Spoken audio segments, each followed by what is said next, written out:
I'm Jeremy Scahill coming to you from Dropsite News, dropsitenews.com. Thank you so much for joining us on our regular weekly live stream. I'm really honored that my friend and one of the great voices on Palestine, not just during this genocide, but for several decades, Ali Abu Nama, the executive director of Electronic Intifada, is going to be joining me for a wide-ranging discussion on the state of the so-called ceasefire in Gaza. And as we're speaking right now, Israel already is continuing its pattern of violating this supposed agreement that Donald Trump is touting as the most magnificent peace plan that has ever been unleashed on the Middle East. Israel has not upheld the terms of the agreement that it signed regarding aid that's going to be coming in. And the term aid actually is not the appropriate word for what we're discussing here, because as you'll recall, when Israel blew up the original January ceasefire deal on March 2nd, it did so by imposing a full spectrum blockade on the Palestinians of Gaza, where no food, no medicine, no fuel, no supplies were permitted to enter the Gaza Strip, neither from the territory controlled by Israel nor through Palestine's international border on the Rafah crossing with Egypt.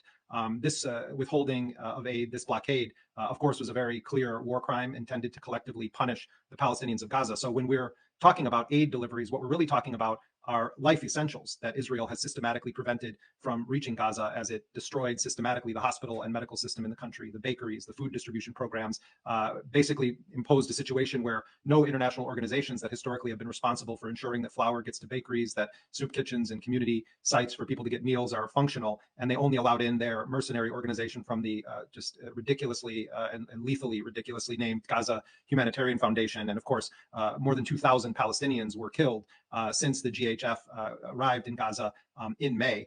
So Israel has been refusing even to allow in the bare minimum of life essential supplies, and they're making all kinds of false allegations that the Palestinian side, that Hamas is not upholding its part of the agreement.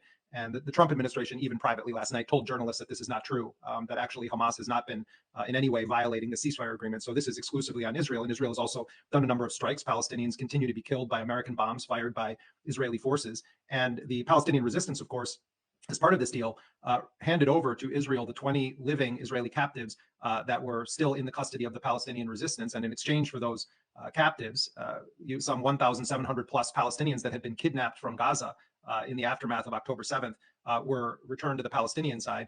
Some of them, though, have been deported to other countries, mostly Egypt. And others are coming back into Gaza and telling horrifying stories of the torture that they endured in the gulags that they were held by Israel. And if you compare how the Israelis look in the media coverage to how the Palestinians look, you can see a clear distinction. The Palestinian resistance was holding these Israeli captives while Israel was systematically bombing and targeting all of Gaza's territory. And the Palestinian prisoners look like the descriptions that you often hear of what it's like in these Israeli prisons. They're emaciated, some are in wheelchairs, some have had limbs amputated, some have gone blind. And this morning, I was looking at some unspeakably graphic images that have been released by the Palestinian Ministry of Health in Gaza of the bodies of Palestinians who have been returned to Gaza as part of the exchange deal. This is something that isn't often spoken about in Western media. It almost goes unmentioned. But for decades, Israel has had a practice of holding Palestinian bodies. There are more than 700 Palestinian bodies being held hostage, even though they're dead, by Israel. Some of them for decades. There's one Palestinian political prisoner who died on hunger strike in 1980, and his body has been held for 45 years by Israel. And the formula in this so-called ceasefire agreement is that for each body of a deceased Israeli that is going to be returned to Israel, 15 Palestinian bodies are supposed to be returned to Palestine. And Donald Trump has made a big deal about saying of Hamas that only sick and twisted people hold dead bodies. There are believed to be roughly 28 bodies of deceased captives, some of them killed by Israeli bombing, held by the resistance. Last night, the Qassam brigades put out a statement saying that they have returned all of the bodies that they can retrieve without Israeli forces pulling back from areas where some of them are buried under the rubble, alongside certainly Palestinians that have been killed. There are international teams that are supposed to be coming in now to try to help retrieve some of those bodies. But that has formed the foundation of Israel's new line that Hamas is violating the agreement because they haven't handed over all of the deceased Israeli captives. Last night, a senior Trump administration official gave an on background briefing saying that Israel knew well that the Palestinian side had said that it would be impossible to retrieve all of these dead Israeli captives without massive equipment to remove rubble and without some international assistance. So it's just one example of how Israel twists the narrative in an effort to try to justify continuing to kill Palestinians, continuing to starve Palestinians. But I want to just